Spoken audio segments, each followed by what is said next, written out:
आज बात करते हैं ट्रकिंग फील्ड की। ट्रकिंग फील्ड में कैसे आप ज्वाइन कर सकते हो, कैसे लाइसेंस ले सकते हो, कैसे अपनी जर्नी को स्टार्ट कर सकते हो।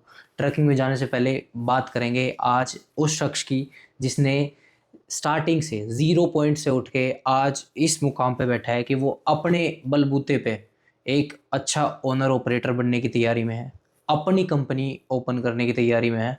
और उसके साथ साथ अगर मैं बात करूं कि कैसे अपने यहाँ आते ही पैर जमाने शुरू करें, कैसे आप ऐसा कर सकते हो, आज उस शख्स से बात करेंगे। तो वेलकम बैक, ये है नया एपिसोड फॉर बुलंद आवाज़। बुलंद आवाज़ में हम आपके सामने लेके आते हैं उन शख्सियत को जिन्होंने यहाँ आकर कुछ ज़्यादा स्ट्रगल किया है ऑर्डिनरी लोगों से जो बहुत अलग हैं।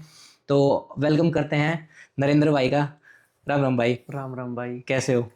मैं बहुत बढ़िया, आप बताओ। बस ठीक ठाक जी। बहुत बहुत धन्यवाद, आपने जो इतना अप्रिशिएट किया। बहुत बहुत नहीं धन्यवाद। भाई साहब, बनता है आपका अप्रिशिएट करना है, आपने इतनी मेहनत जो करी है।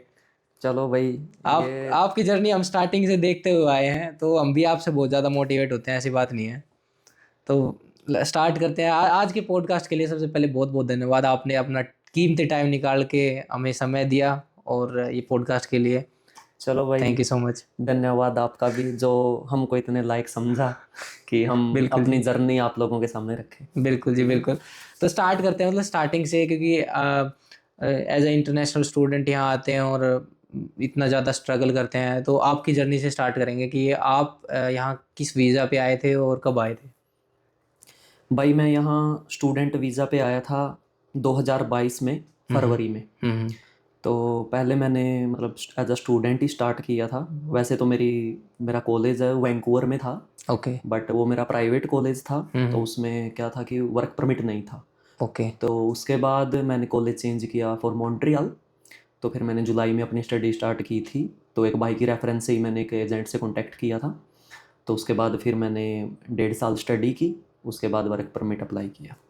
तो आपने वैंकूवर से स्टडी की है फिर? नहीं, मैंने मॉन्ट्रियल से स्टडी की है। उसके लिए उस टाइम CAQ लगता था। अच्छा। पहले हम वेट करते थे CAQ का, देन उसके बाद we can start our study. तो आपने यहाँ आके कॉलेज चेंज किया? हाँ, मैंने कॉलेज चेंज किया। मतलब आपका भी एक्सपीरियंस अच्छा नहीं था आपको भी कि किसी एजेंट ने ऐसे प्राइवेट कॉलेज में भेज दिया? और एक्चुअली यार बात पता क्या है, जब हम वहाँ होते हैं ना इंडिया, अपने को क्या होता है कि बस बाहर जाना है बिल्कुल कैसे भी एट एनी कॉस्ट। चाहे वो आपका मतलब 2 नंबर का वीज़ा हो, 1 नंबर का हो, या उसको कुछ ही कह लो, अपने को पहुँचना होता है बाहर। बिल्कुल। तो ऐसा ही मेरा था। मेरा क्या था वहाँ पे कि बस बाहर जाके ट्रक चलाना है। अच्छा। मेरे जितने भी यार दोस्त थे, मेरे से पहला जो कनाडा आए हुए थे, US गए हुए थे, हम्म, तो सारे ट्रक चलाते थे। अब मतलब इतनी गलती मेरी भी रही कि मैंने कभी ये नहीं पूछा कि कौन सा कॉलेज लूँ, कौन सी स्टडी लूँ। क्यों उस टाइम तक इतना ये मतलब कुछ था ही नहीं कि बाहर PR भी होना है, ये भी करना है, वर्क परमिट भी अप्लाई करना है। मेरी नज़रों में तो अगर मैं मेरा पर्सनल वो बताऊँ कि बाहर का मतलब बस पैसे हैं। अच्छा। 1 लाख 2 लाख रुपये महीना, नहीं, 4 बहुत लाख सारे लोग रुपये ऐसा महीना। सोचते हैं कि भाई बाहर एक बार निकल जाओ, वहां जाके ट्रक चलाओ और पैसे आएंगे और बस बस वापस मतलब यूट्यूब पे जितना भी देखा, महीने का 5 लाख रुपया कमाते हैं वहाँ पे ट्रक ड्राइवर। ये वीडियो देखी, बिल्कुल। भाई बाहर जाना है। नहीं, बिल्कुल सही ये बात है। था। इवन तो अगर मैं अपनी स्टोरी बताऊं तो मेरा दोस्त है देवेंद्र, आप जानते भी हो अच्छे से। हाँ तो हमने भी सेम स्टोरी यही देखी थी कि वहां जाएंगे, ट्रक चलाएंगे, पैसे आएंगे ज्यादा और चलो चलते हैं, बिना सोचे समझे आ गए थे। बस यही है कि अगर हम जैसे वहाँ क्या है, मिडिल क्लास फैमिली से आए हैं, वहाँ पे बिल्कुल फार्मिंग से आए हैं। ज़्यादा से ज़्यादा अपनी थिंकिंग बिजनेस तक तो कभी जाती ही नहीं। बिल्कुल वो तो सही बात। गुजराती साउथ इंडियनों की बात है। हमारे कल्चर में तो बिजनेस आई थिंक सो है ही नहीं है। बिल्कुल। तो वहीं से सोच लिया था कि ट्रक ही चलाना है। और यहाँ आते ही फिर एज अ स्टूडेंट ही मैंने लाइसेंस ले लिया। और बस उस दिन से आज तक 3 साल हो गए ट्रक ही चला रही है। बहुत बढ़िया। तो आपने लाइसेंस की बात करी, आती आपने लाइसेंस ले लिया, मतलब उस टाइम पे पहला एक्सपीरियंस कैसा था जब आप कनाडा में लैंड हुए? और यहाँ आके कोई सपोर्ट था आपका, कोई रिश्तेदार या कोई दोस्त? अगर मैं एक्सपीरियंस की बात करूं भाई, वो था मॉडरेट। मतलब ना ज़्यादा बुरा था ना ज़्यादा अच्छा था। कोई मतलब पर्सनली कोई था नहीं, कोई फैमिली से नहीं था, कोई फ्रेंड भी मतलब जो थे वो अलग प्रोविंस में थे। जैसे कोई नोवा स्कोशिया में था, कोई मतलब ओंटारियो में था, लेकिन मैं लैंड हुआ था वैंकूवर में एज आई सेट। अच्छा। तो उसके चक्कर में मतलब एक भाई से आगे कांटेक्ट करके कांटेक्ट बना। दोस्त के दोस्त तो मतलब उससे दोस्त, काफी। Third party. हम्म तो वो मेरे को लेके आया। वो भाई बहुत अच्छा था। हम्म उसने इनिशियल लेवल पे मेरे को बहुत अच्छी तरह गाइड किया। फिर मैंने कॉलेज वगैरह चेंज किया, तो फिर मैं यहाँ आया। यहाँ मेरे को एक वहाँ का मेरा इंडिया का फ्रेंड मिला, वो ट्रक चलाता था। अच्छा। और मेरा एक्सपीरियंस क्या रहा, जैसे मैं ही आज लैंड हुआ, मैं शाम के 4-5 बजे लैंड हुआ, और वो मेरे को बोलता है ट्रक पे चलेगा। अब क्यूरियोसिटी तो थी, चल ठीक है भाई। कपड़े भी चेंज नहीं किए थे, सीधा मॉन्ट्रियल ट्रक पे। और वो पहली खुशी कैसी थी आपकी जब आप ट्रक के अंदर बैठे, यहाँ के ट्रक आपने जैसे देखे? उस भाई ने ना, मतलब वो मेरे को बोबटेल में लेके गया। बोबटेल इसको बोलते हैं हम, जो बिना ट्रेलर का, मतलब अकेला ट्रैक्टर होता है, सिर्फ ट्रैक्टर सिर्फ ट्रैक्टर को यहाँ पर बोबटेल बोलते हैं। तो हम गए भाई, उसने जैसे ही मतलब रेस दी, मैंने तो उसी दिन सोच लिया भाई as soon as possible license लेना है, और तो कुछ हो या ना हो। नहीं, सही बात है। तो बस फिर आपको भी पता है, यहाँ पर जीवन से स्टार्ट करते हैं। बिल्कुल। और ट्रक के लिए आपको अपने को चाहिए भाई, एज अ नॉलेज भी मैं बता रहा हूँ, AZ। कई प्रोविंस में उसको क्लास 1 भी बोलते हैं, बिल्कुल। लेकिन ओंटारियो में जहाँ हम रह रहे हैं वहाँ पर बोलते हैं AZ लाइसेंस। तो मैंने जीवन से स्टार्ट किया। जैसे ही मेरी पहली सैलरी आई, मैंने काम किया था ग्राइंडिंग का स्टार्ट। ग्राइंडिंग का आपका हाँ, पहला काम था? हाँ, होंडा कंपनी में ग्राइंडिंग का काम स्टार्ट किया था, एजेंसी के थ्रू। मैं डायरेक्ट हायर नहीं था, एजेंसी के थ्रू था। तो जैसे ही पहली सैलरी आई, जीवन लिया। दूसरी तीसरी पे जी लिया गाड़ी के लिए। फिर एक भाई की हेल्प से पैसे उधार लेके, उस भाई ने भी बहुत हेल्प की, तो गाड़ी ली। गाड़ी से उसी कंपनी में राइड का काम स्टार्ट किया। आते ही गाड़ी ले लिया आपने? महीने के बाद ही। क्या बात कर रहे हो? इसमें मेरा अकेले का कोई वो नहीं था, मैं आज आपके सामने हवा बना दूं कि मैंने ये किया वो किया ऐसे किया। एक भाई था इमिग्रेशन एजेंट, नीरज उसका भाई का नाम है, उसने मतलब मेरे को उधार पैसे दिए थे। अच्छा। कि उसने बोला था जब तेरे पास हो, जो तू मेरे को दे देना। क्यों? आई डोंट थिंक सो कि उसने जस्ट वैसे ही दिए। उसने दिए कि उसने देखा कि एक पोटेंशियल होता है ना किसी में, हो जाता है। आज हम भी देख रहे हैं, हम अब कोई मेरे सामने आए, कोई लड़का ये बोले कि भाई मेरे को ये काम करना है, बट अगर मेरे को उसमें पोटेंशियल दिख रहा है भाई, हम मतलब बेहिचक तू पैसे ले भाई, तू काम कर। मतलब दूसरों को आगे बढ़ता देख के हमें भी खुशी होती है। सही बात है। सेम इतना तो हम दे ही सकते हैं जितना हमारे पॉकेट अलाउ करती है। बिल्कुल सही बात है, बिल्कुल सही बात है। तो आपका मतलब इनिशियली फर्स्ट एक्सपीरियंस काफ़ी अच्छा था, काफ़ी अच्छे लोग मिले आपको यहाँ, जैसे आप यहाँ? हाँ, भगवान की दया से मैं एक बात में बहुत ज़्यादा अपने आप को लकी समझूंगा, फ्रेंड और जितने भी मेरे को मतलब यहाँ सर्कल मिला, अच्छा मिला। बिल्कुल बिल्कुल। बाय द वे, मैं व्यूअर्स को ये बताना चाहूँगा भाई, मैं फर्स्ट टाइम जब कनाडा आया था तो मेरा एक्सपीरियंस ये था कि मुझे पिकअप करने आए थे, और कोई नहीं, नरेंद्र भाई आए थे मुझे पिकअप करने। और वो टाइम था और आज का टाइम है, लाइक हमारी दोस्ती दिन ब दिन इतनी गहरी होती गई, जस्ट बिकॉज क्योंकि भाई का नेचर इतना अच्छा था, इन्होंने इनिशियल स्टेज पे इतना सपोर्ट किया। और ऐसा नहीं है कि हमारा पहले से कोई बॉन्ड था या फिर हम पहले से जानते थे, नहीं, भाई मेरे लिए बिल्कुल अननोन थे। और लाइक ऐसा होता है ना, किसी स्ट्रेंजर को एयरपोर्ट पे पिक करने जाना, तो मेरे साथ सेम वही हुआ था, मैं किसी को नहीं जानता था, तो एक फ्रेंड के थ्रू ही मिला था मैं भी। तो भाई मुझे पिक करने आया था, वो लाइक वो खुशी होती है ना कि कोई आया है आपको पिकअप करने। और जो पहली टीम की कॉफ़ी होती है ना भाई, वो भाई ने पिलाई थी मेरे को याद है भाई उस टाइम पे ना पता क्या था, उस टाइम पे एक ही चीज़ का पता था, एक फ्रेंच वनीला और एक बेगल। बिल्कुल सही इसके बात सिवा तो कोई ऑर्डर भी नहीं देना आता है। था। बिल्कुल बिल्कुल। तो मेरे को भी जब मैं पहली बार आया था, एक उस भाई ने जो मेरे को पिक करने गया था, वो मेरी डिस्ट्रिक्ट का ही था, हरनूर नाम था उसका। तो बेगल और यही फ्रेंच वनीला। फ्रेंच वनीला नहीं, आते ही सबसे पहले यही होता है कि फ्रेंच वनीला पिलाते हैं सबको। नहीं, अपने क्या है, हम मीठा पीने के आदी होते हैं, सभी को फ्रेंच वनीला ही पसंद आती है मोस्ट प्रोबेबली। बाद में वो हो जाता है भाई, चेंज हो जाते हैं, कोई कॉफी, कोई डार्क, कोई रोस्ट हो जाता है। चलो हम बात कर रहे थे लाइसेंस की, कि आपने आती है एज अ स्टूडेंट परमिट पे ही अपना लाइसेंस ले लिया, तो कुछ कॉस्ट लगी होगी आपकी इनिशियली लाइसेंस के ऊपर, तो कितनी कॉस्ट आई थी आपकी अराउंड ट्रकिंग सीखने? जैसे गाड़ी के बाद होता है मतलब GZ जिसको हम बोलते हैं, उसमें क्या होता है अपना एयर ब्रेक बोल देते हैं उसको। एयर ब्रेक में क्या होता है, जो भी आपके ना यहाँ पे 5 टन से ऊपर का व्हीकल है, उसके लिए आपको एयर ब्रेक का कोर्स चाहिए, वो मैंडेटरी है कनाडा में और US में भी सेम ही है। तो उसके लिए फिर मैंने $250 का एयर ब्रेक दिया, उसकी 2 दिन क्लास थी।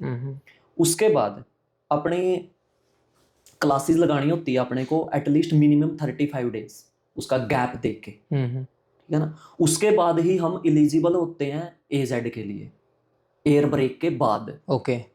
अब आजकल ये भी चल रहा है, कहीं मतलब फर्जीवाड़े भी बहुत होते हैं, कि डायरेक्ट होते हैं, और आजकल गवर्नमेंट स्ट्रिक्ट भी है यहाँ पे इस चीज़ को लेके। तो इस मीनवाइल मैं नए बंदों को ये भी बताना चाहूँगा कि इस चक्कर में ना पड़े कि डायरेक्ट लाइसेंस मिल रहा है, ये ले लो वो ले लो। यहाँ फर्जी काम नहीं होता, यहाँ फर्जी काम बिल्कुल भी नहीं होता भाई। मतलब वो है ना 99 दिन चोर के 1 दिन पुलिस का, बिल्कुल सही आता ही है यहाँ पे। आता ही है। यहाँ पे नहीं बख्शा जाएगा भाई। बिल्कुल। और आजकल बहुत से बंदों के लाइसेंस कैंसिल भी है। नहीं, अभी एक रिसेंटली न्यूज़ आई थी, क्या वो सही है यार? मैं सुनने में आई थी जस्ट कि वो बिल्कुल जो सही है। जो विजिटर हैं उनका लाइसेंस बनना बंद हो गया एज अ विजिटर वीज़ा पे जो आ रहे हो। विजिटर पे क्या था, मतलब विजिटर का क्या होता है कि हम 6 महीने के लिए स्टे कर सकते हैं। हाँ अब इतने तुरंत खा हम भी नहीं होते कि विद इन 6 मंथ गाड़ी का भी ले लें, ट्रक का भी ले लें। सबको टाइम बचाने की होती है, फिर लोग क्या ढूंढते हैं? शॉर्टकट। शॉर्टकट। शॉर्टकट क्या है? 2 नंबर ही है। 2 नंबर है। तो यहाँ तो 2 नंबर मतलब अब किसको रिश्वत दोगे? यहाँ तो ऐसा कुछ होता नहीं है, या फिर होता है? फिर मैंने कभी नहीं देखो सुना। भाई, डायरेक्टली तो हम किसी को ये नाम ब्लेम लेके नहीं तो कर बोल भी नहीं सकते। सकते, सही बात। बट ये है कि खरीदने वाला चाहिए खरीद, बिकने वाले तो तैयार बिकने वाले तो तैयार है। है। सही बात है, बिल्कुल सही बात है। तो बात हम ट्रैकिंग की कर रहे थे, तो तो मतलब उसके बाद क्या हुआ, मैंने जीजेड ले लिया। जीजेड के बाद फिर एजेड की क्लासेस स्टार्ट की। उसके लिए मैंने दिए थे $4,500 कैनेडियन। तो मैंने वो दिए थे, मतलब स्प्लिट में 2-3 बार करके, जैसे ही 10 दिन की क्लास लगाई 1,000 दे दिए, 2,000 दे दिए। क्यों? मैं भी एक स्टूडेंट ही था, बिल्कुल। साथ साथ में काम कर रहा था। तो ऐसे करके फिर मेरा लकी में ये था कि मेरा फर्स्ट अटेम्प्ट में निकल गया था एजेड। अदरवाइज अटेम्प्ट मेरे 2 थे, उसके बाद पर अटेम्प्ट 600 चार्ज लगता। अच्छा। उस टाइम पर बहुत ज़्यादा हाइप थी 2022 में कि लाइसेंस लेना है, ये लेना है। आज तो हर एक स्कूल 3,000 में भी आ गया है, 3000 3200 में भी आ गया है। मैनुअल ट्रांसमिशन होता है, वो भी सिखा रहे हैं साथ में ना। हाँ, मैनुअल एंड जैसे एक ऑटोमेटिक। होता है ऑटोमेटिक, एक होता है मैनुअल। ऑटोमेटिक में क्या आपको मतलब गियर शिफ्ट करने की जरूरत नहीं, मैनुअल में ये है कि वही क्लच है और गियर है। तो मैनुअल के उस टाइम पे $500-700 एक्स्ट्रा लगते थे। अच्छा। इस चक्कर में मैंने ऑटोमेटिक लिया ओके। कि पैसे भी कम लगेंगे और चलाना ऑटोमेटिक, या कौन क्लच पे पाँव रखेगा सारा सही दिन। बात है। तो वैसे अगर मैं बात करूं कि काम के बारे में, तो ऑटोमेटिक का काम ज़्यादा है या फिर मैनुअल का काम ज़्यादा है ट्रकिंग इंडस्ट्री के अंदर? कुछ पुराने जो गोरे हैं हाँ। उनकी कुछ कंपनियों में आज भी प्रायोरिटी है कि मैनुअल हो, मैनुअल। क्योंकि जो मैनुअल वाला है वो दोनों चला सकता है। हाँ, ऑटोमेटिक एंड मैनुअल तो है ही है, बिल्कुल सही है। लेकिन जो हम ऑटोमेटिक वाले हैं वो मैनुअल नहीं चला मैनुअल सकते, नहीं चला सकते। वो रिस्ट्रिक्टेड में आ गया है। इसके लिए भी एक बात है, जुलाई 2022 में इन्होंने ये रूल निकाला था कि जिसके पास ऑटोमेटिक है वो मैनुअल रन नहीं कर सकता। उन्होंने रिस्ट्रिक्टेड और नॉन रिस्ट्रिक्टेड किया था।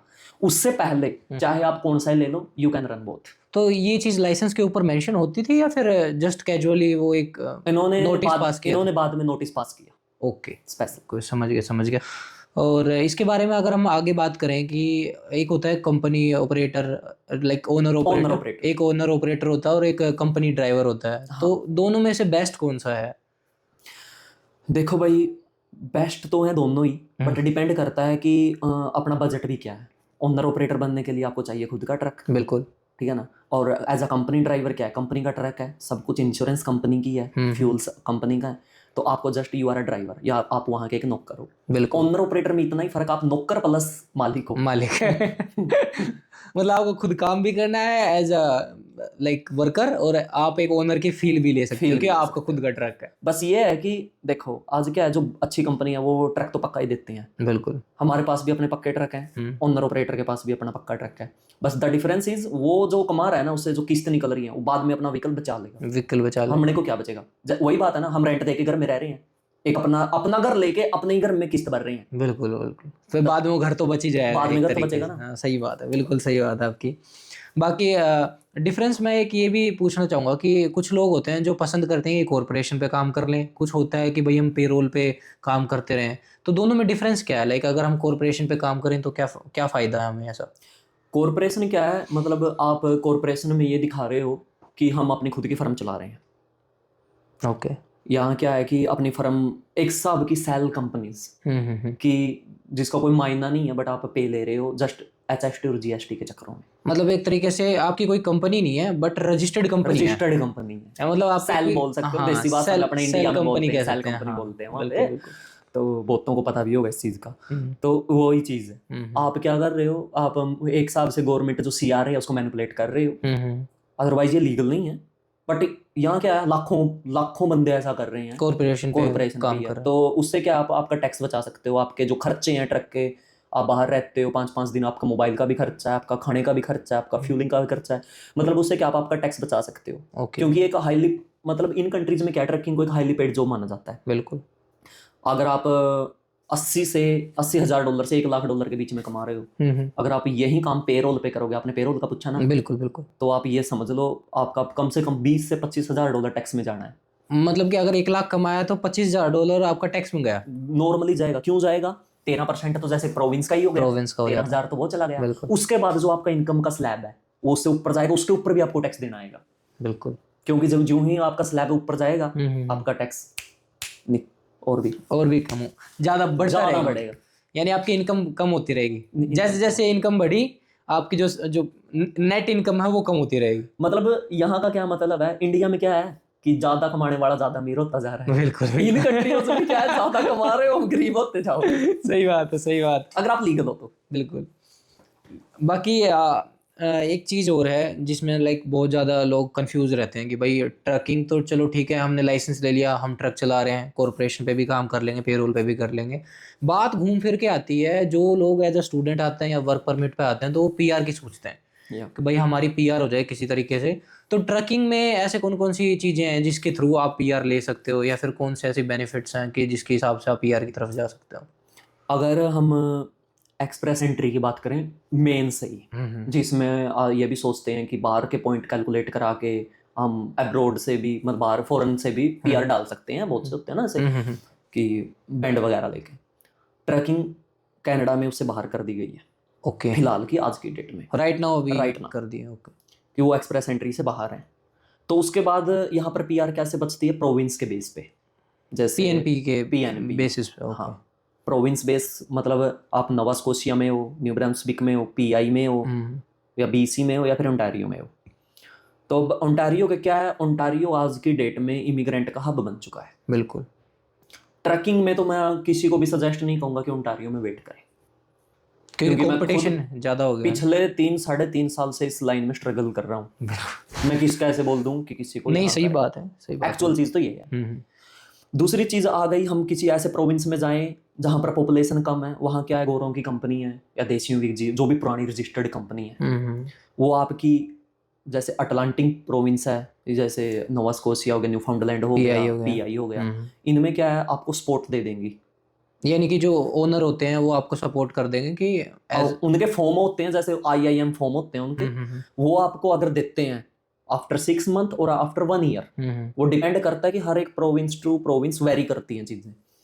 तो अगर वो आपको फॉर्म देते हैं, आपको सपोर्ट करते हैं और आपका वहाँ का एक्सपीरियंस है, तो आप क्लेम कर सकते हो 400 points from there, like PNP के हिसाब से। और 300-350 हर एक जो भी ग्रेजुएट है या +2 पास बंदा है उसके बन ही जाते हैं इतने। तो इतना जोड़ के 700-750 हो गए। तो उसमें फिर आपका फेडरल में चले जाओगे, या आप प्रोविंस की तरफ फेडरल में चले जाओगे। हाँ बिल्कुल, राइट। तो इस हिसाब से फिर आपकी पीआर भी हो जाएगी। इस हिसाब से आपकी पीआर भी हो जाएगी। अदरवाइज आपके पास कोई चॉइस नहीं है ट्रैकिंग में। अगर तो आपको फिर आप बताइए, आप स्किल वाले खुद दो। सही बात है, सही बात।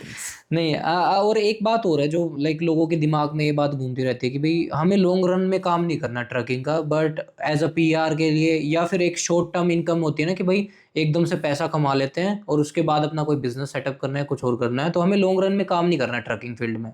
तो उनके लिए क्या सजेस्ट करना चाहोगे कि वो एक अच्छा ऑप्शन है ट्रकिंग में जाओ, पहले पैसा कमाओ, उसके बाद अपना काम करो, या फिर डायरेक्टली अपना कोई काम करो लोन वगैरह लेके? पहले तो मैं आपको ये बात बताऊंगा भाई, ट्रकिंग अकेला कोई ऑप्शन नहीं है। ये अकेला एक ना तो ऑप्शन है ना ऑक्यूपेशन है। अच्छा, ये एक चॉइस भी है। चॉइस, बिल्कुल। क्योंकि इसके लिए ना थोड़ा सा अपने आप को इतना भी पुश करना पड़ता है कि मैं ट्रक चलाता हूँ। हाँ, मेंटली पुश प्रिपेयर करना पड़ता है अपने आप को। बिल्कुल। ऐसा नहीं है कि ट्रक चलाना है यार, वीडियो डालनी है, ये नहीं है। तो पहले तो मैं ये बता दूं। दूसरी बात आ गई पैसे की। नो डाउट एक स्टूडेंट के लिए बेस्ट ऑप्शन है इनिशियल स्टेज पे, जिसको थोड़े कम टाइम में, भाई देख कर्जा लेके आते हैं घरों से, बिल्कुल, फीसें भी भरनी होती है, तो उनके लिए बेस्ट ऑप्शन है ट्रक। मैं तो सजेस्ट करूंगा अगर कोई चला सकता है 1-2 साल। रही बात फिर आपका तीसरा क्वेश्चन कि सिटी में या फिर लॉन्ग पे, हाँ, वो देखो सिटी में क्या है, आजकल एक्सपीरियंस ज्यादा मांगते हैं यार, टाइट लोकेशन पे जाना होता है, बैक भी मांगते हैं, ये भी वो भी है ना, और सबका जी करता है कि घर आके खाना मिल जाए, बिल्कुल सही बात है, वो ऐसे फैमिली को टाइम दें। उसके लिए एक्सपीरियंस भी रिक्वायर्ड है क्योंकि कंपटीशन है। बिल्कुल। तीसरी चीज आ गई लॉन्ग रन की। लॉन्ग रन का ऐसे है यार कि दिक्कतें तो हैं भाई, खाने को लेके, लॉन्ग ड्राइव्स को लेके, रोड पे यार बैड वेदर भी है यहाँ पे, स्नो का बहुत ज़्यादा वो है, और वेटिंग्स भी हैं। तो बट यार जब पैसे की बात आ जाए तो बंदा ये नहीं सोचता कि कहाँ करना है, जिसको करना है और जिसके पास मोटिवेशन है वो ये नहीं सोचता कि लॉन्ग करना। मैं खुद लॉन्ग कर रहा हूँ। अच्छा, मतलब आप यूएस की तरफ भी जाते होगे फिर अगर मैं आप यूएस, कैलिफोर्निया, एलए भी देखा है, टेक्सास भी देखा है भाई, यहाँ का क्यूबेक भी देखा है, वहाँ का सस्कैचुअन भी देखा है, नोवा स्कोशिया भी देखा है। तो आप तो एक्सप्लोरिंग भी तो कितनी है ना। नहीं, आपने इतने ज़्यादा प्रोविंस जो है एक्सप्लोर किए हैं, तो मैं आपसे पूछना चाहूंगा कि सबसे बढ़िया एक्सपीरियंस आपका क्या रहा होगा? ये बड़ा इंटरेस्टिंग होगा जानना, कि क्योंकि आपने इतने वो प्रोविंस देखे हैं आप तो। मतलब किस वे में एक्सपीरियंस कि पूछ रहे हो? लाइक रोड्स के मामले में, क्योंकि हम ट्रैकिंग की बात करें तो हाँ। जिसके रोड बहुत अच्छे हों या वेदर अच्छा हो, इस तरीके से देखो यार, क्या अच्छा एक्सपीरियंस है? अगर आपको ट्रैकिंग का नज़ारा लेना है ना, देसी भाषा में बोले स्वाद लेना है, वो तो यूएस ही है। अच्छा। खुले रोड, फुल स्पीड, हम्म ट्रक स्टॉप बड़े बड़े हैं, हम्म और दूसरी बात ट्रक स्टॉप पे भाई जो आपको सुविधाएं हैं फुल, रिफिल की लगा लो, नहाने की लगा लो, सोने की लगा लो भाई, वो कपड़े वॉश कर लो भाई, खाने के रेस्टोरेंट हैं, सब कुछ है, खुले रोड मतलब है। कंपैरिजन करो तो कनाडा से बेटर है यूएस ट्रैकिंग? रोड के मामले में, ट्रैकिंग के मामले में, यस, नो डाउट वो अच्छे हैं, हमसे आगे हैं वो। अच्छा। और वेदर कैसा है जैसे कनाडा और यूएस का? तो वो देखो यार, जो ईस्ट साइड है जैसे नॉर्थ अमेरिका, लाइक अपना सारा जितना ही आ गया, जैसे यहाँ की भी ईस्ट है, तो नो डाउट स्नो अच्छी पड़, बहुत ज़्यादा बैड वेदर है। अच्छा। अगर आप कैलिफोर्निया की तरफ जाओगे, जितना आप सदर्न में चलते रहोगे, जितना गर्म है वेदर, बिल्कुल। यहाँ से भी ज़्यादा गर्मी है, इवन इंडिया के बराबर की गर्मी है। 35 डिग्री चल जाता है। ऐसा भी है वहाँ पे? मैंने तो सुना नहीं था इतना। 35 डिग्री गर्म हवाएं चलती है भाई। अच्छा। गोरे हैं ना, चश्मे लगा के कच्चे कच्चे में घूमते हैं मर गए चक्कर आ जाते हैं लोगों को गर्मियों में। वो अपने वाले हैं जो ठीक है, इनको तो चक्कर आ गया, मैं तो गर्मी में इनके बस की बात नहीं है। चलो ये तो ये अच्छे एक्सपीरियंस की बात है, लेकिन कुछ तो ऐसी भी बात रही होगी कि आपको बिल्कुल पसंद नहीं, कि यार कभी कभी ऐसा लगा होगा कि यार ये चीज़ है ना ट्रैकिंग में होनी ही नहीं चाहिए, तो ऐसा कोई एक्सपीरियंस हुआ हो आपके साथ? सबसे पहले है रोड रेजिंग। ओके। ट्रैकिंग की ऐसे ऐसे बंदे हैं भाई, आपके साथ अड़ी लगा लेंगे, आपको क्रॉस नहीं करने देंगे। सबसे बैड कई बार रहा है ये, जब आपका ट्रक, मान लो यहाँ पर क्या है, कंपनियां अब ट्रक को लॉक कर देती हैं, और कुछ बंदों के मतलब जो एक दो ट्रकों वाली कंपनी है, उनके भागते होते हैं 120 130 तक। हाँ, वो स्पीड लॉक कर देते स्पीड हैं लॉक कुछ कर दे। कंपनी। हमारा जैसे 105 पे लोग है, अच्छा। अपने क्रॉस करते करते ऐसा भी हुआ है 10-10 12-12 किलोमीटर पैरेलल चल रहे हैं, शिट। पीछे वाले आपको लाइटें मार रहे हैं, साइड हॉर्न नहीं मार देते। रहे हैं साइड के लिए, आप 10-12 किलोमीटर के बाद क्रॉस करके उसके आगे आ रहे हो, फिर वो बंदा आपको मिडिल फिंगर दिखा रहा है, हॉर्न मार रहा है, आपके आगे आगे ब्रेक मार रहा है। एक तो ये, और एक ये आपकी अपॉइंटमेंट आपके डिस्पैच से बता रहा है कि शाम का लोड है, आप शाम को जाओ सिपर के यहाँ, सिपर बोल देता है कि आपका तो लोड कल को रेडी होगा, तो वेट टाइम हो जाता है। तो वेट टाइम हो गया। उसके बाद भी चल बंदा एडजस्ट कर ही लेता है पेशेंसली कि आप सो गए वहीं, चलो भाई कल तक वेट करते हैं। वहां का लोकल सेंटर आता है, आपका बंको बड़बड़ बड़बड़ करता है, बोलता है hey man you can't sleep here, go out from our yard. Shit. मतलब ऐसी सिचुएशन भी बन जाती है कि वेट टाइम दे दिया लेकिन वेट कर नहीं सकते, वेट कर नहीं सकते, you have be move from there now. अगर आप सुते पड़े हो तो जाना ही पड़ेगा। मतलब ये डार्क रियलिटी बता रहा हूँ मैं, अंदर की गालियां देते हैं ये लोग, ये तो चीज सोचते ही नहीं, लोग सिर्फ पैसा सोचते हैं। और मैं ये भी ऐसे सोचते सोचता हैं, था है ना, 6 लाख रुपए महीने के, 5 लाख रुपए महीने के, बट ये डार्क रियलिटी है। और ये चीज मतलब बंदा ये नहीं कह सकता कि भाई आज के टाइम पे भाई, एक ट्रैकिंग में पहले होता था ना कि भाई पैसे पैसे मिलेंगे, लेकिन लोग उसकी हार्श रियलिटी नहीं देखते भाई। ना तो टाइम पे खाना मिलता है, No. ना टाइम पे नींद मिलती है प्रॉपर, वेट टाइम हो जाता है। मतलब ये डिसएडवांटेज कोई नहीं देखता, हर कोई एडवांटेज देखता है। नींद को लेके आपने एक अच्छा याद दिलाया। अब क्या है, पहले बहुत ज्यादा एक्सीडेंट रेट थे, नींद के ही थे वो। क्यों लोग बोलते थे वहां तो 15-16 घंटे हम चलाते हैं, 18 घंटे चलाते हैं, 20 घंटे चलाते हैं। अब इन्होंने सेट कर दिया लॉक बुक सिस्टम, जिसमें आप दिन के आपको 16 घंटे की ड्यूटी मिलेगी, जिसमें से आपका 1 घंटा ऑन ड्यूटी का है, तेल पानी का लगा लो, प्री ट्रिप वगैरह पोस्ट ट्रिप वगैरह लगा लो, और 13 घंटे आपको ड्राइविंग के मिलेंगे।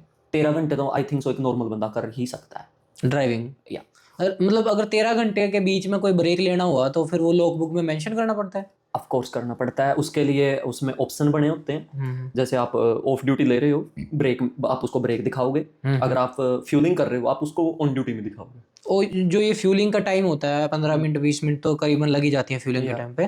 तो ये जो टाइम है ये अगर आप ऑन ड्यूटी पे हो तो ये 13 घंटा में से माइनस होंगे या फिर कैसे? नहीं, आपको तो इसके 1 घंटा एक्स्ट्रा मिला ना। अच्छा, ओके ओके समझ गया। यानी ऑन रोड आप जो ड्राइव कर रहे हो वो 13 घंटे। वो 13 में से माइनस होंगे आपके। Okay okay okay. सो वो आपको मेंशन करना पड़ेगा जब भी आप ट्रक ड्राइव कर रहे होते हो। Of course. अगर आप नहीं कर रहे हो उसके लिए यहाँ फिर एमटीओ है जो मिनिस्ट्री ऑफ ट्रांसपोर्टेशन, फिर आपको टिकट देगा, आपके डिमेरिट मिलेंगे और आप कहीं काम भी नहीं। मैं वही आपसे नेक्स्ट क्वेश्चन मेरा वही था कि जो एमटीओ है वो लाइक अभी बहुत ज़्यादा स्ट्रिक्ट है इन चीज़ों को लेके ना, कि ट्रकिंग वगैरह में इंस्पेक्शन के लिए वो कभी कभी रोक लेते हैं कुछ। तो ऐसा कभी आपका कोई एक्सपीरियंस हुआ है एमटीओ के साथ कि आपको रोक लिया है और इंस्पेक्शन वगैरह में कुछ आपको बताया? भाई 4 बार हुआ है। एक्सपीरियंस जानना चाहूंगा आपका क्या रहा है एमटीओ के साथ। फर्स्ट टाइम कहते हैं ना किसी की किस्मत ही खराब हो तो है ना, उठ के बैठे भी कुत्ता पड़ लेगा। 4-5 दिन हुए थे चलाते को ट्रक। दूसरा गेड़ा था, पहले दिन एमटीओ ने रोक लिया। मेरी किस्मत ये अच्छी थी कि उसने जस्ट नॉर्मली रूटीन क्वेश्चन करे, कहाँ से आया कहाँ जाएगा, लॉक दिखा तेरी। लॉक उसने अपने हाथ से, जब तक तो मेरे को लॉक भी चेक कराना नहीं आता था, उसने अपने आप ही चेक करके मेरे को वहां से भेज दिया। फिर उसके बाद मैं 1 साल सही चला। अब अगर मैं इसी साल की बात करूं, पिछले 1 ईयर में 3 बार पुल हो चुका हूँ। और रीजन क्या रहे थे? बस वो, अब क्या बताऊं, जैसे उन्होंने स्केल ऑन किया है, आप 10-12 बंदे चढ़ रहे हो, उनको नहीं पता कि कौन सही है कौन गलत है, दे डोंट नो। बिल्कुल। बस उनको क्या होता है, किसी एक बंदे को मतलब टारगेट करना होता है, वो कोई भी हो सकता है, रैंडमली पिक करते हैं। ऐसे भी बंदे हैं 10 साल से ड्राइव कर रहे हैं, सिंगल टाइम भी पुल नहीं है। और ऐसे भी बंदे हैं साल हो गए ड्राइव करते को, 2-4 टिकटा ले चुके हैं। तो वो तो मतलब बाय लक है। और कुछ कंपनी का रैकेट पे भी डिपेंड करता है। अगर आपकी कंपनी का रैकेट ठीक है तो एमटीओ के पास सबके रैकेट है। यहाँ ये मत सोचना कि बच्चे रहे हो, दे नो ऑल थिंग्स। हाँ ये बात तो बिल्कुल सही है, उनको सब पता है कौन क्या है, कितने पानी में है। अगर वो आपको छोड़ भी रहे हैं ना, अच्छाई में नहीं छोड़ रहे, वो उनका मूड ही उस दिन कुछ और अच्छा है वो माइंड उनका ठीक है, चिल है उस दिन। अच्छा, इसके साथ एक एक बहुत ज़्यादा इंपॉर्टेंट बात ये है, क्योंकि अभी रिसेंटली अपना जो केस हुआ था यूएस में, आपने देखा था कि वो यू टर्न वाला जो केस हुआ था। तो उसमें मतलब मैं ये समझता हूँ कि जितनी उसको अभी सजा हुई है, क्या वो आपके हिसाब से ठीक है, या फिर वो जो उसने टर्न लिया था गलती उसकी थी? मतलब आप इसके ऊपर क्या आपकी ओपिनियन देना चाहोगे? देखिए यार, एज अ ट्रैकर तो मेरी टिप्पणी यही है कि उसकी सज़ा ज़्यादा है।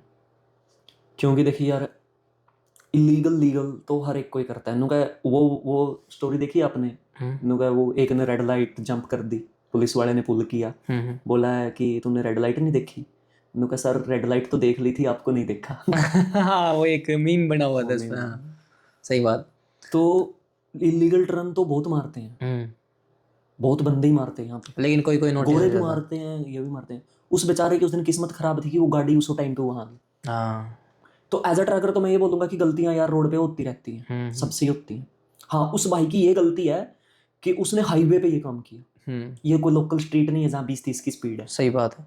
वो यार 100 का जोन है ना। तो गलती तो उसकी ओबियसली सी है। एज अ लीगल पार्ट पे हम बात करें तो भाई सजा तो उसको होनी ही चाहिए। गलती है लेकिन इतनी नहीं कि कंट्रोवर्सी करके इतनी सजा मिल जाए। इसको आप मतलब रेसिज्म से भी जोड़ रहे हो, आप धर्म से भी जोड़ रहे हो, आप मतलब एक झुंड को आप एक बॉक्स में डाल रहे हो, ऐसा थोड़ी है। नहीं ये तो गलत। उस भाई की वजह से ना हम जैसों को भी मतलब उस नजर से देख रहे हैं गोरे। हालांकि ये भी गलतियां करते हैं और अपने वाले भी करते हैं, उनकी नोट डाउन नहीं होती, हमारी हाईलाइट हो जाती है। कोई बात। तो भाई ट्रैकिंग में गलती तो ऑब्वियसली सी बात है, बट उसकी गलती तो थी, तो गलती थी। चलो इस टॉपिक के ऊपर हम बात ही कर रहे हैं, तो ऐसी कौन कौन सी कॉमन जो हैं गलतियां जो नॉर्मली हर ड्राइवर जो है कभी ना कभी कर ही देता है और वो उसको अवॉइड करनी चाहिए कि भाई ड्राइविंग के टाइम पे ये गलतियां ना कर? अगर कनाडा में ना आपको ये चाहिए कि सदा सेफ चलना है, इसको भूल जाओ। मतलब सबसे ज्यादा दिक्कत फोन की है, इसको तो भूल ही जाओ। अच्छा, ये तो है ही नहीं है लाइफ में जब आप ड्राइव कर रहे हो। अगर है भी है ना तो ये हैंग ही चाहिए बस। मैप यूज करना है ना, मैप फोन होल्डर ट्रक के लिए तो मैप भी अलग है, इसकी तो उसमें भी जरूरत नहीं है। क्योंकि डिस्ट्रैक्टिव ड्राइविंग क्या है, आप मैप लगा रहे हो, ओके, ऊपर स्नैप पे आ गया, व्हाट्सएप पे आ गया, बंदे की क्यूरियोसिटी पता कितनी होती है, एक बार क्लिक करके देख ली। सही बात है, क्या आया है देख लो। क्लिक करके देखा, आपने मेरे को मैसेज बोला नरेंद्र भाई कब फ्री हो रहे हो, मैं सोचा चल परमजीत को अभी ऐसे बोल देता हूँ 5 बजे फ्री हो रहा है। तो उस 5 बजे के चक्कर में किसी और के 5 बज जाते हैं भाई। सही बात है, बिल्कुल सही बात है। और ऐसा नहीं है कि भाई जो एक टेक्स्ट के चक्कर में ऐसा, क्योंकि उस टाइम पे आपका ट्रक भी 110 120 की स्पीड में चल रहा होता है। भाई आंख हटी दुर्घटना घटी, घटे, बिल्कुल सही बात है। और वो यही तो है। और लोडेड होता है आपके पास पूरा 53 फुट का आपका ट्रेलर है। सबसे ज्यादा मोबाइल यूज करते हैं भाई ट्रक ड्राइवर, मैं खुद बता रहा हूँ। रील्स देख रहे हैं भाई, टिकटॉक देख रहे हैं, ठीक है ना, पॉडकास्ट सुन रहे हैं, बहुत कुछ है, सारा दिन ही मतलब फोन यूज। उनका एक मतलब बेस्ट कंपेनियन है मोबाइल। तो एक तो ये चीज है, और एक प्रॉपर नींद। बिल्कुल प्रॉपर अगर आपकी स्लीप नहीं है ना भाई, तो रात को तो ना 2-3 बजे के बाद ऐसे झटके आते हैं आदमी को, कोई भी नहीं रोक सकता। बिल्कुल। फिर वो कॉफी पी रहे हैं, फिर वो नशा कर रहे हैं, उसके बदले लोग मिर्चें भी खाते हैं आंखें खुली रखने के आंख लिए। खुली रखने के लिए, फीम खा रहे हैं, कॉफी एक्सप्रेसो शॉट डलवा रहे हैं, किस चीज के लिए पता है? जस्ट एक लोडे पहुंचाने के चक्कर में। और एट द एंड फर्क ज्यादा नहीं आता उसमें, कुछ फर्क नहीं है, मैक्स टू मैक्स 10 मिनट का, 20 मिनट का, आधे घंटे का फर्क आ जाएगा। कुछ हैं फोर्स भी करते हैं, बट ड्राइवर के पास पूरा हक है कि वो रिफ्यूज कर सकता है। हाँ, मैं इसी बात पे आना चाह रहा था कि डिफरेंस तो बहुत है। देखो, ये आपको भी पता है, हमें पता है, सबको पता है कि हमारे जितने भी पंजाबी ओनर्स हैं, जितने भी गोरे ओनर्स हैं, तो दोनों में डिफरेंस तो बहुत है, बहुत ज्यादा। लेकिन मैं ये पूछना चाहूँगा आपसे कि दोनों में से बेस्ट कौन सा है और कौन सी कंपनी में काम करने का फ़ायदा है? देखो यार, बेस्ट तो दोनों ही है। मैं ये नहीं बोल दूंगा कि देशियों के साथ काम ना करो, क्योंकि मैं खुद देशियों के साथ काम कर रहा हूँ। मैं कैसे बोल दूँ ये बात? बिल्कुल। और पता क्या है, बंदे की नीयत भी डिपेंड करती है। ऐसे ऐसे अच्छे ओनर हैं, देसी भी और गोरे भी, जिनके पास 2 ट्रक हैं, कभी आपकी पे नहीं रुकेगी, आपको ऑन टाइम पे देंगे। अगर आपको कुछ कमी दिख रही है, आप उनको बोल लो, वो ठीक करवाएंगे। किसी की नीयत माड़ी होती है, नीयत पे डिपेंड करता है। और कई बार नीयत भी नहीं भाई, सर्कमस्टांसेस ऐसे हो जाते हैं, बेचारों ने कर्जा चक लिया, एक रिस्क लिया, तू मैं कल को ट्रक ले लें, तो हमने एक रिस्क लिया, बंदे रख लिए, कैश फ्लो रुक गया सिस्टम चलाने के चक्कर में, तो फिर मरेगा कौन? जो सबसे मतलब लीनियट पार्ट है। लीनियट पार्ट कौन है? ड्राइवर। हाँ, ऑब्वियस सी बात है। साधन को तो बिना टायरों के चला नहीं सकते, बिना फ्यूल के चला नहीं सकते, वो तो बिना पे के एक ही बंदा चलेगा, वो है ड्राइवर। तो शरीफ पे ना 2 बोरियां ला दी जाती हैं, वो ड्राइवर है। शराफत का नाजायज फायदा उठाया जाता है। तो ऐसा कुछ नहीं है कि गोरे हैं देसी, नहीं। हाँ, देसियों का क्या है, इन्होंने कंपटीशन खड़ा कर दिया रेट तोड़ के काम करने का। अब रेट तोड़ के काम कर रहे हो तो खर्चे एक्सपेंसेस कहाँ से पूरे करोगे? और ड्राइवर की सैलरी काट देते होंगे। सैलरी पिछले 3 साल से हमारी सैलरी इंक्रीज नहीं है। ये तो, और 3 साल से तो यहाँ पर भाई एक्सपेंसेस भी बहुत ज़्यादा बढ़ गए। चलो, आपने ये बात तो छेड़ ही दी। अब पर्सनल पे एक बात बताऊं, जब मैं स्टूडेंट था, मैंने मॉन्ट्रियल का काम स्टार्ट किया, तो मॉन्ट्रियल का उस टाइम मिला था मेरे को $380 पर गेड़ा। ओके, मतलब एक राउंड आने जाने का, यानी कि 6-6.5 घंटे आने के, 6 जाने के, लाइक 12-13 घंटों के $380 प्लस HST। आज सेम कंपनी में बंदे काम कर रहे हैं 325 पे, आफ्टर 3 ईयर्स। क्या नहीं बढ़ा भाई? हर चीज़ डबल हो गई है। हर चीज़ डबल हो गई, रेंट डबल है, ग्रोसरी डबल है, आपका फ़ोन का मोबाइल का बिल बढ़ गया है, मोबाइल बढ़ गया। तो लेकिन घटने चाहिए, बढ़ने चाहिए? बढ़ने चाहिए तो प्राइस। कनाडा में basic rate I think so 2 या 3 $1 हर एक साल बढ़ता है। हर साल बढ़ता है। तो उनका $2, अगर ट्रक के हिसाब से भी $2 लगाए, 385 की जगह 390 तो चाहिए था एटलीस्ट। तो but they are working on 325। Yes. तो ये तो बहुत ज़्यादा डाउन हो गया इस हिसाब से देखा इसका मतलब पता क्या है, कंपनियां ना ट्रक तो हर एक साल खरीद रही हैं, उनको ट्रक तो चाहिए हर एक बार अपने बेड़े में 4-5 नहीं, बट ड्राइवर चाहिए सेम रेट पे। नहीं, फिर इससे तो ड्राइवर का मोटिवेशन भी कम होता होगा ना कि कंपनी के लिए, कि भाई इतनी मेहनत करता हूँ उसके बाद भी मेरे जेब में पैसे नहीं आते, इवन तो कम हो रहे हैं पैसे। मोटिवेशन का ऐसे है, अगर ड्राइवर को ये भी बोल देना ये ट्रेलर इधर से उधर मूव करना है यार्ड की यार्ड में, उसका ना रोना आ जाता है। अगर उसको ये बोल दे इसके पैसे मिलेंगे, भाई तो उसको नींद से उठा के करवा ले। सही बात है, एट द एंड पैसे के लिए तो काम कर ही रहे हैं। अब ओनर है, वो भी तो पैसे के लिए काम कर रहा है ना, तो ड्राइवर क्यों नहीं? बिल्कुल नहीं, सही बात है, बिल्कुल सही बात है आपकी। नहीं, एक बात और मैं आपसे बात करना चाहूँगा इस बारे में कि जितने भी मतलब अपने पंजाबी ओनर्स हैं, तो अभी रिसेंटली बात आई थी कि भाई रिसेशन है, लोड नहीं है हमारे पास, तो कनाडा टू कनाडा US के लिए भी लोड कम हो गए थे। तो उस टाइम पे है ना काफ़ी ज़्यादा ले ऑफ करे हैं इन्होंने, ड्राइवर्स को भाई कंपनी से बाहर निकाला है विदाउट एनी नोटिस। तो आपके हिसाब से वो सही है कि विदाउट नोटिस पे भी मार ली उनकी और उनको बाहर भी निकाल दिया? नहीं, सही तो क्या है इसमें, गलत ही गलत है। अब देखो वो बेचारे लेबर कोर्ट्स के चक्कर काट रहे हैं, हाँ बिल्कुल वही ना। ठीक है। अब चलो ठीक है, आपको ले ऑफ करने हैं, आपकी भी मजबूरी है, बट आप उस टाइम में क्या कर सकते हो, एटलीस्ट उनका इतना वो अप्लाई करवा सकते हो वेलफेयर वगैरह सपोर्ट करके कंपनी की तरफ से, कि उनका रेंट ग्रोसरी वगैरह निकले, बेसिक रेट, बेसिक का जो उनके खर्चे हैं वो पूरे कर चुके हैं। क्योंकि देखे यार, अब उन्होंने तो बिना नोटिस दिए निकाल दिए, कल को ड्राइवर उनका बिना नोटिस दिए लोड छोड़ के चला जाए तो वो क्या करेंगे? वो कब ओबवियस बात है, ओबियसली सी बात, उनका लॉस होगा ना, लॉस तो होगा, पे मार कोर्ट लेंगे, केस वगैरह करेंगे, कोर्ट केस पे रोक लेंगे। तो फिर इस कंडीशन में अगर आज उनका डाउनफॉल है ना, तो इस कंडीशन में कंपनी पता क्या भी कर सकती है, करते भी हैं बहुत से ओनर, मीटिंग बुलाओ कंपनी की, ड्राइवर्स को रिक्वेस्ट करो, अब 10 ड्राइवर ले ऑफ करने हैं ना, तो 5 को 15 दिन के लिए रखो, 5 को 15 दिन के लिए रखो, उनका भी खर्चा निकले, उनका भी, और सब्स्टिट्यूशन वाला काम कर सकते हो कि भाई 15 दिन उसको काम करने थे, 15 हाँ, ये हमने भी इस बात के लेके चर्चा हमने ट्रक पे भी की थी एक दिन, 3-4 दोस्तों ने कॉन्फ्रेंस पे, कि इस भाई मैंने तो ये भी बोल दिया था कि अगर मेरी कंपनी में ना 2 ड्राइवर 4 ड्राइवर ले ऑफ होने चाहते ना, मेरे एक गेड़ा कम कर दो, मुझे सही फर्क बात नहीं पड़ता, है। मैं एक दिन का रह लूंगा। हर किसी की थिंकिंग ऐसी नहीं होती ना जी, ये भी तो देखो ना आप, कि हर कोई ये चाहता है कि मुझे एक्स्ट्रा लोड मिले। जरूरी थोड़ी है कि भाई मेरे को तो 10 गेड़े मिले और उसको बेचारे को एक भी ना मिले, भाई मेरे 5 कर लो, 5 उसको दे दो।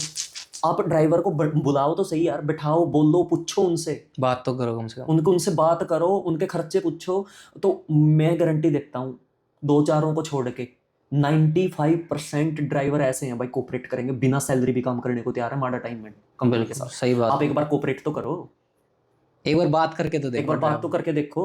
नहीं ये बात तो मैंने आपकी देखी कि एक बार अगर वही बात है, दिल खोल के अगर कंपनी ओनर बैठ के बात करे, ओनर बीच में आके ये तो बोले कि भाई हमारे पास कैश फ्लो नहीं है, हम आपका एक एक पैसा देंगे, आप सब्र रखो, हमारे साथ संयम बनाए रखो, है ना, we will stand together, it means we will do it, तो आप सब्र करो। बिल्कुल सही बात है, बिल्कुल सही बात है। मतलब आज की कन्वर्सेशन से ये पता चल रहा है कि जो भी आपसे बातें सुनने को मिली ना, कि एज अ ड्राइवर जो लाइफ होती है वो इतनी आसान नहीं होती जितना लोग सोच लेते हैं, कि भाई बस ट्रक में बैठना है सीट पे और ए पॉइंट से बी पॉइंट पर जाना, उसके बीच में भी बहुत कुछ होता है। तो लाइक पैसे से रिलेट करते हैं इस जॉब को। हाँ, अगर मैं पैसे की भी एवरेज बनाऊं ना भाई, आप भी इतने डॉलर पे काम कर रहे हो जितने मेरी एवरेज नहीं आती। अगर मैं बेसिक एक नॉर्मल स्किल की जॉब ही बताऊं, 22 से 23 डॉलर का रेट है आज, एटलीस्ट इतना तो 25 पे ही चला जाता है नॉर्मली स्किल की जॉब है तो आपके पास। हम 24 घंटे ट्रक में रह रहे हैं, एवरेज निकाल लो, हमारी तो 20 की आ रही है। अगर 400 भी बंदा एवरेज मार रहा है ना, 20 से डिवाइड कर लो, $20 आता है। और लाइफ भी तो डिफरेंट है ना, आप ये भी देखो कि एक बंदा ट्रक के अंदर रह रहा है, वहीं पर उसे सोना है, वहीं पे खाना है, वहीं पर सारी चीजें, वेदर कैदी है वो, कैदी है, वेदर भी जो है डिफरेंट है, कभी ठंड ज्यादा है, कभी स्नो है, कभी बारिश हो रही है, तो रोड पे तो 24 घंटे रिस्क में रहती है। रिस्क भी है, गाड़ियां भी हैं, सब कुछ है, अच्छाई भी है, अच्छे भी होते हैं, ऐसे हैं रोड पे चलते हुए ऐसे इशारे भी करके जाते हैं, हॉर्न करो एक बार हमारे लिए, हॉर्न बजा दो, इतने भी अच्छे, इतने में स्माइल आ जाती है बंदे के। सही बात है। नहीं, मैंने ये चीज देखी है कि कभी कभी, क्योंकि मैं जब गाड़ी चलाता हूँ तो जैसे कभी कभी होता है ट्रक वाले को साइड चाहिए होती है, तो साइड दे दो तो उतने में ब्लिंकर मार देगा, वो ब्लिंकर मारेगा, उससे अलग ही खुशी आती है कि भाई सामने वाले ने अप्रिशिएट किया है कि हमने अगर उसको जगह साइड दी। ये चीज़ बड़ी जो है अप्रिशिएटिंग बड़ी अच्छी लगती है कि सामने वाला भी आपके जो है एफर्ट्स को देखता है। देखो भाई, मतलब यही है कि इस इंडस्ट्री पे इस कंट्री को काम करने की तो जरूरत तो है बहुत ज़्यादा, क्योंकि बिना इसके तो ये कंट्री आगे सर्वाइव नहीं कर पाएगी, नेवर। बिना ट्रकिंग के बिना तो मुश्किल है, चाहे यूएसए हो चाहे कनाडा हो। इवन तो मैं आपसे एक मेन सवाल ये था मेरा कि ट्रकिंग फील्ड में हम इतना बात कर रहे हैं यूएस का, कनाडा के बारे में कुछ भी बात कर रहे हैं, हम ऑस्ट्रेलिया के साथ अगर इसे कंपेयर करें तो दोनों में से बेटर कौन सी है, कनाडा और ऑस्ट्रेलिया में से ट्रकिंग में, इन टर्म ऑफ पेमेंट भी लगा लो या एनवायरनमेंट लगा लो या फिर काम करने का तरीका? पहले अगर हम काम के तरीके से ही बात करेंगे, पेमेंट पे लास्ट पे चलेंगे। चलो पेमेंट पे लास्ट पे आते हैं। जैसे आपको तो काम करने का तरीका ऐसे है कि वहाँ पे ना क्या है, आज भी बहुत सी चीज़ें कंट्रोल्ड है, एक सिस्टमेटिक वे है उनका काम करने का है कि आपको ए से बी तक जाना है, शाम को आ जाना है। दूसरा चीज़ वेदर का इनका ऐसे है कि अगर हम एज अ एशियन कंट्री की बात करें तो स्नो वगैरह का कुछ है नहीं है, वेदर मॉडरेट है, गर्मी में गर्मी है, सर्दी में सर्दी है, बिल्कुल, तो वो भी ओके रिपोर्ट है, गुड है। तीसरी चीज आए वहाँ की ट्रकिंग का थोड़ा स्टाइल के बारे में। स्टाइल उनका क्या है, देखो अगर मैं ट्रक्स की बात करूँ तो अपने अच्छे हैं, बड़े बंक हैं, लॉन्ग्स हैं, अच्छे हैं, सौंकिया है यहाँ पे लोग ट्रकिंग को लेकर। वहाँ पे भी हैं, आज हो रहे हैं जो अपने मतलब कुछ देसी बंदे जो अब वहाँ ट्रैकिंग में आ गए हैं, बट वो खुद ही बोलते हैं। मैं वहाँ के लोगों से भी बात करता हूँ, देखता हूँ, रील्स में भी देखता हूँ, जितना उनका मतलब टोटली ट्रक होता है, हमारे वाले तो यहाँ ट्रक में जिम मार रहे हैं। नहीं हाँ ऐसा है, मैंने भी देखी है काफी सारी रील। वो पुशअप वाली बार लगाई हुई है, बिल्कुल मैंने भी देखी अंदर वो अपना भागने वाला क्या बोलते हैं उसको, ट्रेडमिल लगाया हुआ है, सीट निकाल के ट्रेडमिल रखा है। हाँ और वो बेचारे एक छोटे ही बेड पे अपना सो जाते हैं, आगे उठ के सीट पे आ जाते हैं। हाँ। ये तो स्टाइल का तो देख फर्क है, but systematically and last payment की बात करें भाई, नो डाउट वहाँ पे अच्छी है, पे ज्यादा है, पे अच्छी है वहाँ पे। ऑस्ट्रेलिया में ग्रोथ भी अच्छी है बंदे, बट वहाँ पे ये भी है कि रूल भी उतने स्ट्रिक्ट है। लेकिन वहाँ पर स्लो डाउन भी तो नहीं होता जैसे यहाँ कनाडा में जो है आइलैंड है ना वो।